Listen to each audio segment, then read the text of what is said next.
I was so excited to get my shipment from Last Bottle Wines in the mail the other day, full of incredible red wines, all from Napa Valley. I love wine tasting, so having this to my door couldn't be happier. Also, couldn't be more excited that today's episode is brought to you by Last Bottle Wines. If you don't know already, they're a Napa-based online wine shop with a twist. They offer just one handpicked wine per day until it sells out, and they're always at incredible prices. We're talking 30 to 70% off retail. And the best part is that there's no subscriptions, no fees, and no minimum purchase. And I could not be more excited to bring this offer right now because they're having a marathon sale, which is coming up March 28th and 29th. Even better, we're offering Dateable listeners 10% off your first order with code DATEABLE. So if you are a wine lover like me, this is a great time to join. And did I mention that shipping is 100% free? So what are you waiting for? Mark your calendar for March 28th and 29th, or get on it earlier if you want. You can sign up at lastbottlewines.com and use code DATEABLE and find out why Last Bottle is the most fun way to discover and buy amazing wine. Living with ADHD can be a challenge, and dating with ADHD is definitely a challenge, we've heard many of you say. But finding the right care and proper tools needed to succeed can be life-changing. Done is an online ADHD care platform that can get you all the resources you need to help manage your ADHD. Online visits, refills, and a 24/7 care team made for you. In just 1 minute, Done's online assessment can help kickstart your ADHD treatment journey. With experienced clinicians, worry-fill refills, and online visits, you can start getting personalized care as soon as today or tomorrow. So contact an expert team that can help you around the clock and get a personalized treatment plan just for you. Here's how you do it. Take a free 1-minute assessment and book an appointment with a licensed ADHD clinician as soon as the next day. Get continuous care, one-click refills, insurance coverage, and 24/7 care team support with Done for just $79 a month, and pharmacy copays as low as $0. Visit get.donefirst.com/podcast to learn more. That's get.donefirst.com/podcast to learn more. Done. Turn ADHD into your strength. The Dateable podcast is an insider's look into modern dating that the Huffington Post calls one of the top 10 podcasts about love and sex. On each episode, we'll talk to real daters about everything from sex parties to sex droughts, date fails to diaper fetishes, and first moves to first loves. I'm your host, Yue Xu, former dating coach turned dating sociologist. You'll also hear from my co-host and producer, Julie Krafchick, as we explore this crazy dateable world. We have an exciting event coming up, and the best part is you can join without leaving your house or putting on pants. We have partnered up with Get Vocal for our first ever live streaming show. For 4 Wednesdays in a row, we will be bringing you all the things you love about Dateable in an interactive live streaming format. That means if you want to, you can call in at any time and be a guest during our show. Got a burning question? Have a comment on an episode? Have a topic you want to discuss? Just download the Get Vocal app, spelled GETVOKL. Search for The Dateable Podcast and join our live show on Wednesdays at 8 p.m. Pacific Time. And if you're listening to this episode on January 15th, tonight's our first episode. So come on, let's get vocal. Hey everyone, welcome to another bonus episode of the Dateable podcast. So, in case you followed our social media, we went to New York in October of 2019. Yeah. Where we were invited by Cirkel and The Wing to do another talk. And so, just a little background on what Cirkel is. Cirkel is an organization that promotes intergenerational networking, bringing people of different generations together to network and to learn from each other. And Charlotte, who is the founder of Cirkel, was the one that brought us to this event that was held at The Wing in Soho in New York City. So we had a really good time. And that's where we originally met Amanda and Inez, who was on one of our past episodes, season 8, episode 14, Love, Dating, and Ghosting Across Ages. They were the best friends that were, Amanda's 32 and Inez's 71. So they talk about just intergenerational differences. And that's kind of where we went here as well with Cirkel, is we did a live podcast, which was super fun. And we brought up people of different generations and different age ranges. We'd had someone write in their 20s. We represented 30s. Yeah. And then we had someone that was 40 plus. Yeah. And she was actually in her 60s. Yeah. And looked damn good. She did. She was funny too. They were both funny. We actually took a risk with this of kind of taking live people in the audience that we didn't know. It worked out phenomenally. So you guys will be entertained by this episode, but also you'll learn a thing or two. You guys won't hear this necessarily in the episode, but before we started recording the podcast, we had breakout sessions where people would kind of talk with a couple people about what their past self would tell their future self. And it definitely, I don't know about you, Yue, but it brought back some things for me that was like, I just like really thought like the world was going to end if someone didn't text me back. Yes. And now I'm like, who was it? I don't even remember his name, right? So it's like, it definitely brings you back and like teaches you a lot of like things that you used to dwell on at one page might not be that essential now. One trigger for me for that question was the people I really remember from my past are based on how they made me feel and not so much who they were. So I'm now more conscious of how I treat the people around me because it's about how I make them feel. Yeah, I think the other thing for me too, I think especially doing this podcast is you just don't know what's happening in other people's lives and not everything is so freaking personal. Yeah. And advice I would definitely give my younger self is to like not take every last text not returned or like day that goes by to mean that like someone just like doesn't like you anymore or doing all that stuff. Yeah. Don't take it too personally because when you're in your 60s, none of this matters. Just listen to this episode. Without further ado, here we go.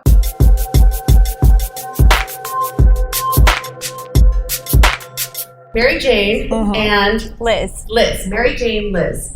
Mary Jane, how old are you? I'm 67. You look great. Thank you. And Liz, how old are you? I'm 29. 29. I look great too, right? You look fabulous. Not a day over 12. Exactly. Better than Botox. I'm selling vials of blood over there. I'll inject your face later. And Julie, how old are you? I'm 36. And I am 38. Great. Okay. So we're going to do this just like how we would do our podcast. So recording in 3, 2, 1. Hey everyone. Welcome to another episode of DATEABLE, a show all about modern dating. We are here at the Wing Soho in New York City. In front of a live studio audience. There's thousands of them out there. And our topic today, we are doing this in conjunction with Cirkel, which is an organization that promotes intergenerational networking. And from multiple generations, we can learn a lot about dating. And so we were able to finagle 2 victims from the audience to come and do this live recording with us. Mary Jane, who is 67, and Liz, who's 29. And we also have Julie, who's 36, and I am 38. We're not representing, but we like to speak from our experience being in our age range. So the very first question for all of you, Julie. Yeah, so when it comes to dating and relationships, what is something that you've seen now that surprises you that you didn't experience a few years ago? Are you asking both of us? Yeah, whoever wants to go first. Sure. Well, this is kind of working off something that Inez had said, because I'm an excellent dater and I'm lousy at relationships. 2 divorces in, but I love dating. And it amazes me that in your 60s, I date up, usually down, meaning younger. How far down?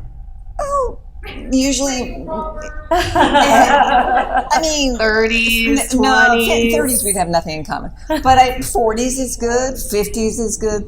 But I can't get over the ghosting thing when you're a grown up. I mean, really, asshole. Just say if you're not into it. I mean, how so hard is I would just say the rudeness. I like online. It's fun.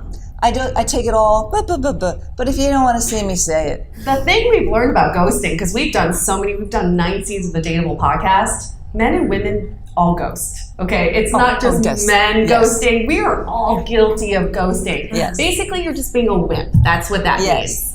Liz, what about you? I feel like, everybody always has a side to it. When you get ghosted, you're like, how dare they? But then, like, when you don't like someone, you're like, well, That's true. I just, and you're like, well, we both have to be held to certain standards here about maturity and sort of just being real with each other. But I think the other side of ghosting that I talk a lot about with my friends is breadcrumbing. Inez, do you know what breadcrumbing is? Oh, yeah. And it's not a good thing. Do you want to define for everyone what breadcrumbing is? Define.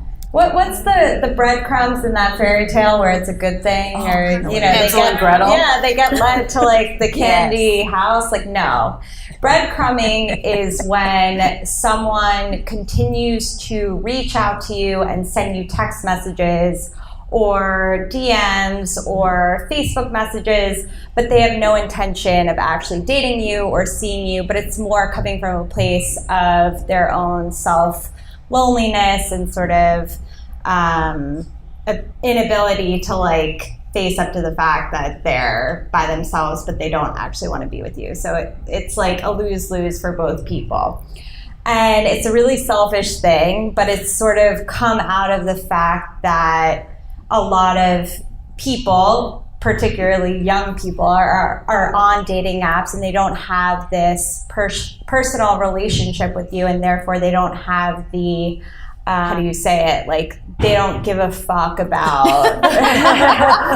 you know, playing around with you again. because they don't have that deep relationship. And so they feel that they can like keep reaching out and being like, well, you're there, but like, I'm still gonna, you know, play the field and like, I'm still gonna look around, but I just want to know for my own sake that you're gonna be around. And so it's that lack of accountability. Yeah, we see. exactly. And that's really what we've seen with online dating, because you're just a profile. So people swipe on you like you're just a profile, not a real human being. And that's where the ghosting happens. But my question for you, Mary Jane, is, did ghosting happen before, back in the day? I want to say back in the day, we breadcrumbed and we ghosted. We It's not a new we just thing. had We different called it names. a A different thing. You know, you could be a great flirt, meaning boom, boom, boom. You didn't mean any of it. So that's breadcrumb. And ghosting is giving everybody the wrong number. You know, you're just like, yeah, sure. The rejection And line, do you remember that? right? It's what we did. So, I mean, but my objection is ghosting after like 6 months going out. Anyway, so yeah, sure. It's human nature. I just think it's way amplified. So it's more prevalent nowadays. I'm guessing it's because back in the day, your network is smaller. So if you ghost your neighbor or your coworker, you're going to have to see their face again. These days, especially in New York, you could ghost on someone, you may never see them again. That's okay. So UA, what was yours? So we had ghosting, breadcrumbing. What's from the 30s? You know, I think something that I find very surprising in myself is that a person's relationship experience matters so much more to me now. And I say this because I have a thing for divorced men. I think that if you are in your late 30s and or early 40s and you've been married before, that's like a gold star in my book. I'm like, oh, you've been through it. You know what it's like to be in a relationship. You know what it's like to commit. When I was in my 20s, that was never a thing. I did not want to date anybody who had been in long-term relationships because I wanted them to be fresh and new. But now it's like, if you've been through it, then I like you. All right, next question is, what do you enjoy the most about your love life right now? It's time to take a break and talk about your mental health. Does the thought of the new year seem daunting? Do you feel anxious about all the things you should be achieving this year? The beginning of the year is the perfect time to talk things out with an expert. Now with BetterHelp, you can experience online counseling and connect with professional, credible, and compassionate counselors in a safe and private online environment. Everything stays confidential, and you can always change your counselor. With 3,000 U.S. licensed therapists across 50 states, and your choice of communication modes, including text, chat, phone, and video, BetterHelp makes it easier for you to find help. And we generally think of therapy as costly, but BetterHelp is truly an affordable option. Now for Dateable listeners only, you get 10% off your first month with the code DATEABLE. Get started today by going to betterhelp.com/dateable. Simply fill out a questionnaire to assess your needs and get matched with a suitable counselor. Again, that's betterhelp.com/dateable and use the code DATEABLE for 10% off your first month. Now back to this episode. What do you enjoy the most about your love life right now? Oh, that's easy right now because I'm concentrating on one person for the last couple of months, and it has been a while. That's something also, Inez, that I really got what you said. It's really delicious to just take some time off. Somebody comes up, great. You go offline for as long as 6 months. And this person I met in real life, and I'm enjoying the one-on-one as a break. Okay, but you're taking time for yourself. No, I had been taking time for myself, and I met this person in real life, and I'm enjoying building a relationship. Do you want to give us some advice on how to meet people IRL? Because apparently that's a challenge. See, that is what I think is a shame. But I actually met this person. I'm a writer, and I met this guy. He's not a writer, but he was smart enough to go to a writer's conference, and he was cute and smart, and I went over to him. I'm not shy. See, that's the thing, is we would look each other in the eye, and if somebody was hot, you just go over and introduce yourself. I still have those habits. I would say, you've heard this before, but look up from your tablet, and if someone's adorable, you only live once, you know?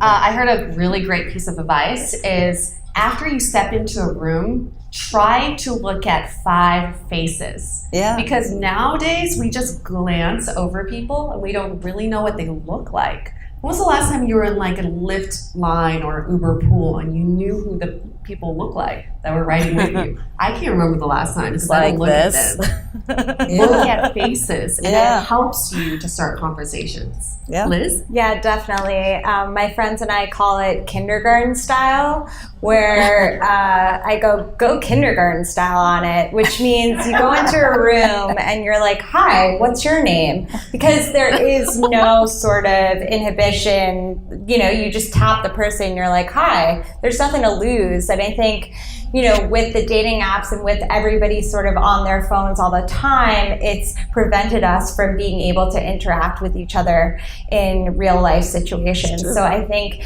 the advice that Inez gave about like going out, sitting and having brunch by yourself, going on a trip by yourself, learning how to be with yourself and being comfortable with yourself, that's like the best thing that's ever happened to me, because I just came back from Copenhagen and I was by myself completely. And it was like unbelievable. People come up to you left and right and they're like, what are you doing here? What are you doing here? And it had nothing to do with the fact that I wasn't blonde and blue-eyed. I guarantee that. Hopefully it wasn't. But, you know, I go out to brunch and just not being so connected to the phone because I wasn't meeting anybody on the apps, and I still don't meet anybody on the apps. I meet everybody in person because it's through that personal connection without having to look at the pictures or look at these stupid descriptions that don't really even say anything about yourself. I feel like that's what's driving things right now. You bring up a really fascinating point, which is I think with a lot of dating apps, it's gamified dating, which means there's winning and losing.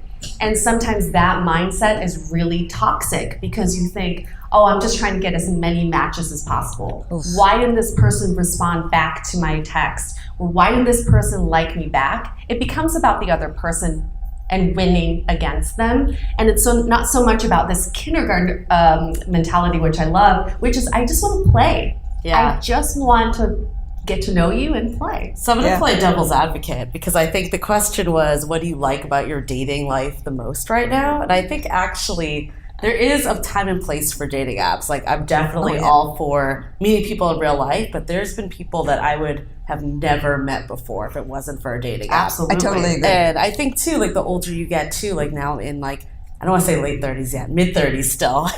But like the more I don't want to go out as much, like more friends are like losing your wing woman, right? So it's like, it's nice that you can meet people so easily online too. So I think there's pros and cons to everything, but that's definitely a pro. And that's, you know, we can't blame technology. We have to use it for good and not for evil. We can't keep blaming technology because it's not going anywhere, you guys. VR dating is really close. Pretty soon we're all going to be wearing VR headsets and ghosting each other. It's just, I don't know what that looks like. It's like your avatar disappeared. What I would love to do, I would love to do an experiment where you host a party. We should do it actually. Okay, let's do it. Let's do it. I don't even know what it is, but I'm down. So, okay, here's the experiment. Next Saturday night, or no one goes out on Saturdays. Yeah, Saturday's the worst night to go out. Thursday, Wednesday. Next Thursday night, you host a party of 50 people, 25 girls, 25 guys that don't have any connection between each other, and they're allowed to bring their phones. I host a party in a better venue. 25 guys, 25 girls. They have to check their phones at the door. Is this an A/B test? I love it. I wish that there was a way to measure how many more people got laid at my party versus their party, because I feel like it would be massive. We have too many variables outside versus New York. So. Spoken from a researcher here. I reject this challenge. But Liz, you didn't answer the question. What do you like the most about your love life, your dating life right now? I mean, I am born and raised in New York. I grew up in a very traditional Italian Jewish family. So every time I would call home, my mom would pick up the phone and be like, "Hi, did you meet anyone? Meet someone?" And it's like, "No, I didn't." And she's like, "Oh, all right. Well, everything else okay?" And it's like, am I not of value if I don't have somebody, if I don't meet somebody? And so when you're growing up with that constant call in your head, you start to believe it. And so growing up like in the 20s in New York without anybody was really hard for me, which I know probably sounds like eye roll, like, oh my God, so hard. But like, you know, it's particularly hard when you're a millennial and you've got all this dating apps and bullshit, whatever, and then you're trying to tell yourself, like, go out, explore the world, do things. You are a person, you have value without having a boyfriend. Yeah. And so now that I'm almost turning 30, I'm coming into that freedom, and I feel like it's that freedom that has been so, so sweet, because I feel like I needed to find that in order to get to the next like level. Yeah, I want to hear from Mary Jane. At what point do you let go of all the societal pressures? Oh, that's what family pressures, the biological clock. When do you get over that? Well, I never had a biological clock. I never wanted kids. That's my issue. I never wanted them. But it is such a wonderful liberation when I had been married twice. I'm a dating machine. And when I wanted to put a little stop to that. But I would say for me, it was in my 50s when I just didn't need a man anymore. And that was, my mother never gave me that, except when I was very young, and then she just gave up. And I just realized time was getting shorter. I didn't need a mate anymore, and I was perfectly happy. And I also enjoyed dating, and online too. I think it was just like I didn't have any more expectations. I didn't want to marry again. I didn't want to live with you again. And so it was kind of joy. And I would say, Inez, if I were going to put you on an app, I would say Tinder. Have you been on Tinder, Inez? Well, I don't know what it's like now, but when I first got back after my marriage was over and it was early 50s, I had such fun because I didn't want anything. So we gave advice from our younger self earlier. What would you say to your older self if you had to look into the future? Time for a quick break because I'm hungry. Are you hungry? Do you sometimes find it hard to whip up healthy and easy meals that are actually delicious? That's where Sunbasket comes in, a service which delivers organic, pre-measured ingredients and quick, healthy recipes right to your door. 2 selling points for me about Sunbasket. 1 is that it was founded in San Francisco, and 2 is that Justine Kelly, the award-winning chef from the famous restaurant Slanted Door, created the recipes. Sunbasket's dietitian-approved meal plans cater to many diet needs and preferences. You can mix and match recipes across the full menu, regardless of your meal plan. I recently made the salmon burgers, and it was like restaurant quality. Get your hands on quality seasonal ingredients, organic produce, responsibly raised meats, free from antibiotics and added hormones, sustainably sourced seafood, and healthy, delicious 30-minute recipes now. Because Sunbasket is offering $35 off your order when you go right to sunbasket.com/dateable and enter the code DATEABLE at checkout. Again, that's $35 off your order. Just go to sunbasket.com/dateable and enter the code DATEABLE. Now back to the show. So we gave advice from our younger self earlier. What would you say to your older self if you had to look into the future? Well, I would say to my older self, because I don't know how many years that would be. I think it's for me now in life, getting to be comfortable with someone else and not always looking beyond his horizon. That's a big thing for me. So it's relaxing with someone. I don't know. I'm still caught in the president past. I can't even tell you. Like, I'm just trying to plan that party. Right? I'm still on that party next Thursday. Future. That's still future. I mean, I think for me, like my past, like I've learned that it's not always so personal. Like I think like sometimes when someone ghosted you or wasn't responding, like that's something that like I would take really personally and learned over the years that you have no idea what's going on in someone's life, especially if you've gone on like 2 dates with them, spent like 4 hours, like you don't know. So I think the advice I would give my future self is to like chill out a little and just like enjoy it and like see what happens and not be so focused on an outcome and something you really can't control anyways. Yeah, I think that's key. Yeah, and then someone today was telling me about her relationship with her wife and what she would tell her future self. And she was like, listen, like, you know, we all fantasize about getting married or being in a relationship, a long-term relationship, and we think it's all roses and dandelions and rainbows. And she's like, actually, you know, it's really fucking hard work. Every single day I need to wake up and remind myself of why I'm with this person and that it's a commitment and it's not always going to be easy and it's not always going to be fun. And some days I'm not even going to know why I'm here, quite frankly. And it's just refreshing to hear that because I feel like we don't talk about that enough. Yeah, the reality. The reality is, and like you're going to have off days, you're going to have off years, you're going to have kids, it's going to be hard. There's going to be a lot of like responsibility that comes with all that. And so she goes, what keeps me going though is knowing that the partner that I have is worth it. And I say to myself, it's worth it because she's in this with me and we're going through it together, and it's worth it for me to keep trying and to keep through the commitment. And so I think that I hope I tell myself that in the future of like, it was all worth it. I was going to say, for someone that didn't have a future self, you just like killed it. Your future self's like, damn, girl. Thank you for that piece of advice. My advice was just going to be keep eating ice cream, but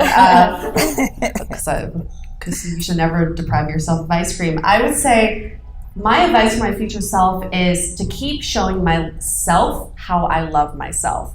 So we spoke to many therapists who said how you receive love is actually what you're accustomed to from your past. So you've never shown yourself the love that you want, you'll never recognize it in someone else. And I found that to be fascinating because we talk about love languages and how you should speak to your partner. But if you don't know how you love yourself, how would you ever know how someone else loves you? So that's the advice. Yeah, that's very good advice. Thank you. Yeah. So we're going to wrap this up. I know we are limited on time and I want to give everyone a chance to talk to each other. But here, we always get this question. What are some top learnings that you can take away from the DATEABLE podcast? What are some the biggest pieces of advice? And here are the top 5. One is you can't control external factors. You can only control yourself, your thoughts, and your behaviors. So by us blaming the city, by us blaming the technology, it actually does us no good because that's uncontrollable. We can only control how we receive that kind of external factor. Everyone's guilty of what you complain about. That's a great learning. If you're complaining about people ghosting on you or people not returning your texts, you're probably guilty of it too. So again, controlling your own behavior is step number 1. Empathy goes a long way. Sometimes if someone doesn't do the actions that you want them to do, we have to recognize you never know what someone's going through in their journey. We've spoken to multiple people who've been on dates and who, have like one of those like great first dates and then nothing ever comes out of it. And then you speak to the other person and you realize they're going through something really rough. You just don't know because you're just entering into their life at this middle point. You have to go through the trenches. There are no hackathons here. You can't hack your way through love. You have to be in the trenches because you are exactly where you need to be. We spoke to a couple who had been friends for 8 years before they got together because they needed the 8 years of heartbreak, the 8 years of learnings in other relationships to truly appreciate each other.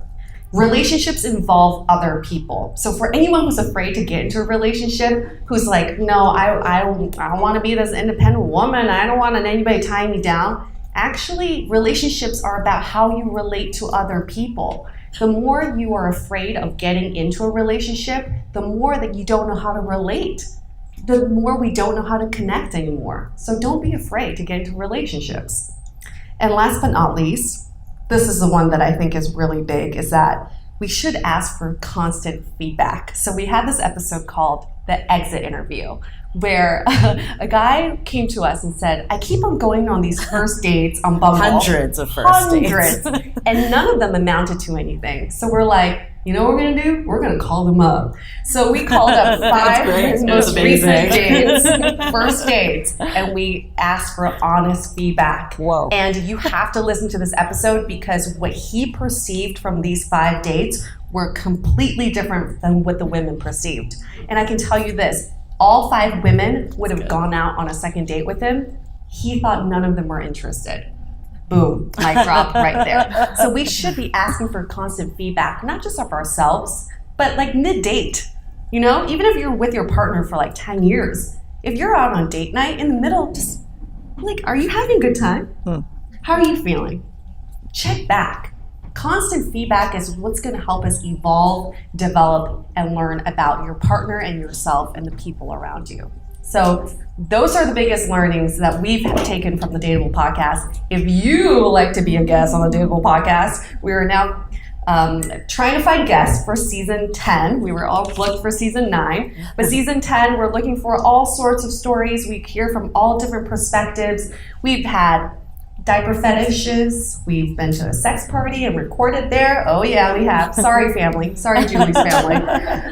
We've had a single mother come on the show. We've had polyamorous relationships. We had open relationships. We had unicorns. We've had unicorns. What is a unicorn? Hey. Inez? Just kidding. She's like, I learned about it from Amanda. I was a unicorn once. But we want the New York stories. So we want the New York stories too. A unicorn is basically a third that a couple adopts into their relationship and takes him or her in as a pet for sexual and sometimes non-sexual reasons.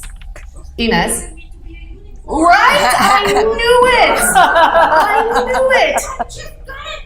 You're the perfect profile of a unicorn. Not looking for a relationship, independent, cute and bubbly. I mean, I'll take you as a unicorn as well. Are you interested in all different generations? All different generations. Of course, that's why we're here. All right. Okay, so we'll wrap this up. We're going to do a little networking and get meet and greet and everything. But thank you so much to the Wing and to Charlotte from Cirkel for having us here in New York City. This is awesome. Lovely ladies for doing this. Thank you, Mary Jane. Thank you, Liz. Thank you, everyone. So this is how we wrap up every episode. On the count of 3, we say, stay dateable. So we're all going to say that in unison. 1, 2, 3, stay dateable. Want to continue the conversation? First, follow us on Instagram, Facebook, and Twitter with the handle @DateablePodcast. Tag us in any post with the hashtag StayDateable, and trust us, we look at all of those posts. Then head over to our website, dateablepodcast.com. There you'll find all the episodes as well as articles, videos, and our coaching service with vetted industry experts. You can also find our premium Why series, where we dissect, analyze, and offer solutions to some of the most common dating conundrums. We're also downloadable for free on Spotify, Apple Podcasts, Google Play, Overcast, Stitcher Radio, and other podcast platforms. Your feedback is valuable to us, so don't forget to leave us a review. And most importantly, remember to stay dateable.